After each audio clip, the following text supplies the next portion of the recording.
Hello, I'm talking. Please keep quiet. I'm a teacher. I don't talk when people are talking. Please keep quiet. Keep quiet. Keep quiet. Keep quiet. Yes, keep quiet. Yeah, yes, my name is Wenwa Akinyi. Oh, no, it's not Akinyi Wenwa. Wenwa Akinyi. Of all the girls in the family, I'm not the eldest, but I'm the first of the girls. And before I talk, I want to introduce my sisters. I know they had already gotten up, but I'm supposed to represent the Jaramogi's daughter. So please stand up wherever you are. I want to also correct, there are people who have been wondering why, when you, oh my God, please keep quiet. Mr. Gina, I can see you. Yeah, please keep quiet, everybody, so that we don't take much time. So a lot of people have been wondering why when you see pictures of Jaramogi's family or earlier life, that it's only us, yeah, my mother's children.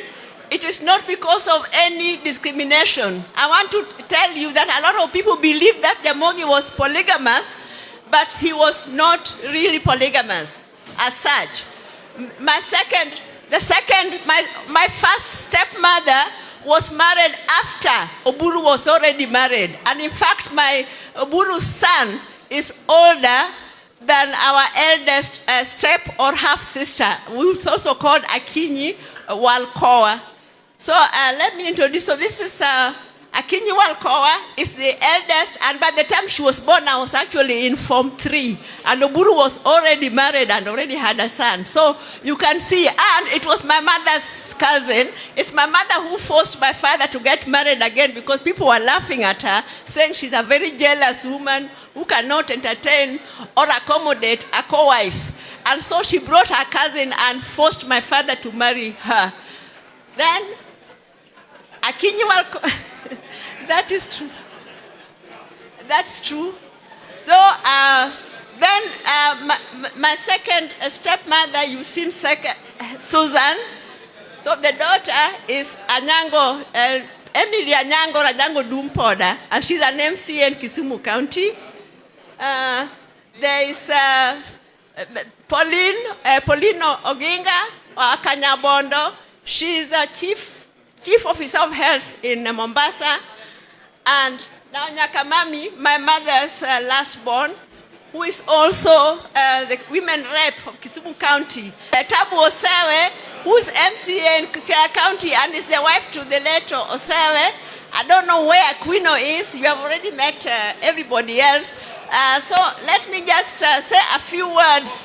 I'm sure when I'm invited here, you don't want to hear about Jaramogi being a great politician, being a statesman, being a champion for the oppressed and all of that, because everybody has talked about that. I'm sure you all want to know his other life, isn't it? You all want to know how he related to his family and especially the girls. And a lot of times when people, oh please, why is everybody talking? Am I boring? Why are you all talking when I'm talking, surely? It's only a few minutes, just listen. So in church, people have always, Oburu and Raila have always explained how they were baptized using African names. And that Mzee was against European names.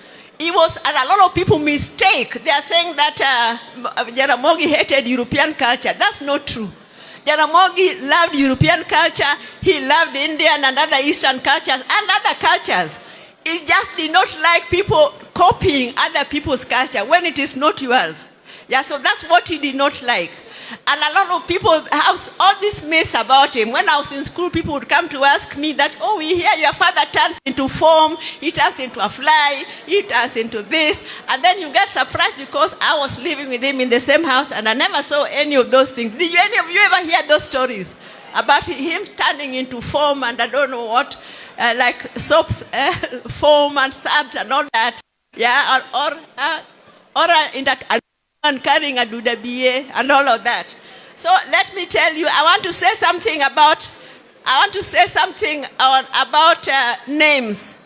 So there's a book which I'm writing, and I've written something about names. People don't know that the rest of us also had a struggle with names. And because most of us were jealous when we had people are called nice names like John, George, Elizabeth, Mary, and you are called, you don't have any of those names. So one time I toyed with the idea of Jennifer, and then I dropped it. So it never stuck. And all of us, except for Raila, all of us at one time or another, took on some European names, but we were too shy to let our parents know. So Oburu, I don't know whether they'll forgive me, but Oburu, when he was in Pehil, he was called John Dennis. He wanted to impress his friends. Yeah, he wanted to impress his friends, I think even girls, especially girls. So Agola was called Barack Buka.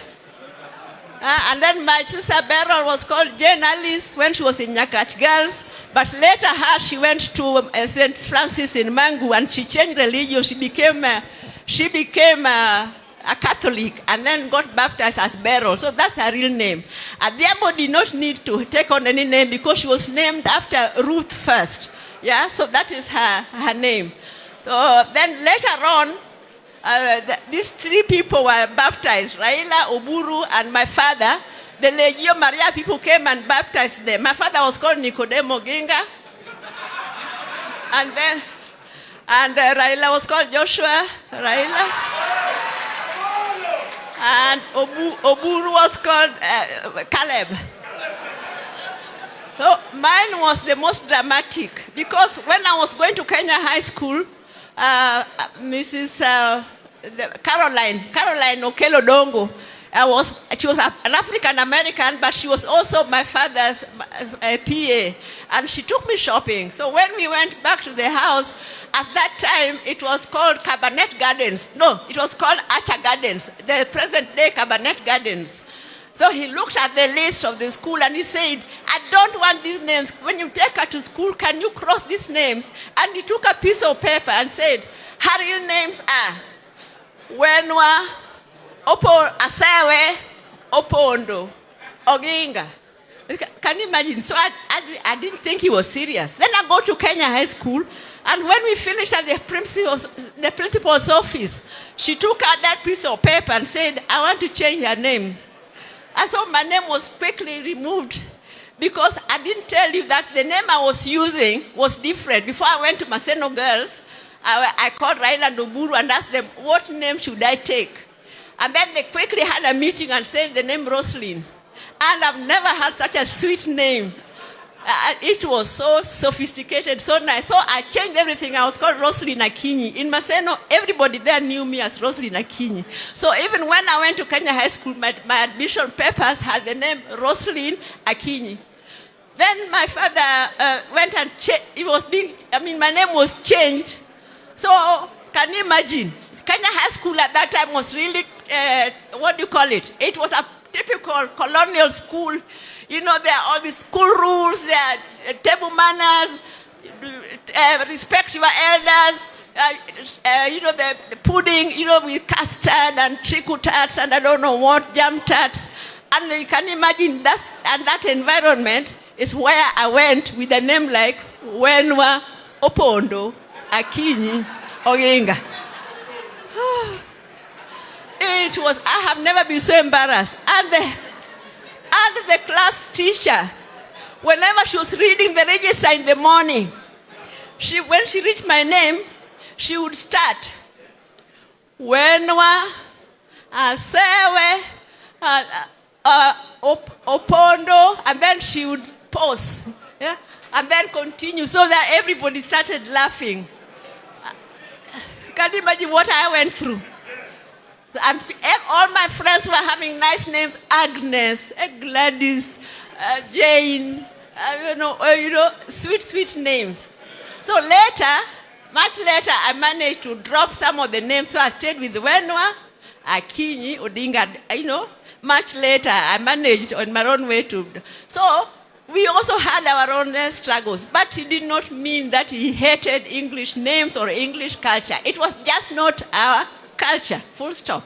So what I want to stop there. I'm writing a book. Some of these things are in that book, so later on you will be able to read, if at all it is ever published. Yeah. But my mother died almost 10 years ago. That is in November 1984, almost 10 years before. So she's going to be 10 years in November this year. They met at a sports ground called Migwena in Sakwa, a traditional sports ground for Luos from all over Nyanza. And she was a pretty girl, and she was outrunning all the other girls, and he fell in love with her.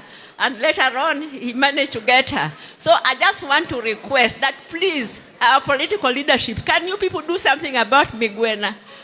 Can you develop Migwena, to bring it up maybe into a modern stadium or, a cultural stadium? And that's all I want to ask. And thank you.